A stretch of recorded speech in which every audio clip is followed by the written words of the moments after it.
বন্ধুরা, তোমরা জাস্ট ল্যান্ডস্কেপটা দেখো, ধুধু করছে মরুভূমি। এটাই অরিজিনাল থার ডেজার্ট। স্বপ্ন দেখতাম একদিন এই ডেজার্টে বাইক নিয়ে আসবো এবং চালাবো। আজকে আমরা যাচ্ছি জয়সলমীর থেকে লাঙ্গেওয়ালা যুদ্ধস্থল দেখতে এবং তারণ মাতা মন্দিরও দেখব। প্রায় 40-45 কিলোমিটার জয়সলমীর থেকে আসার পর দুদিকে সিনারিটা কিছুটা এরম, ধুধু করছে মরুভূমি, মাঝখানে কিছু কাটা ঝোপ, চতুর্দিকে যেদিকেই তাকাবে বালি আর বালি। সেই সোনার কেল্লা সিনেমা দেখার পর থেকে কোন ছোটবেলা থেকে শখ ছিল জয়সলমীর আসবো, আজকে তা বাস্তবায়িত হয়েছে।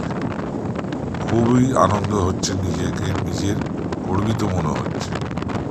ফাঁকা ধুধু করছে রাস্তা, আমি আর ও, আর আমাদের সাক্ষী এই থর মরুভূমি।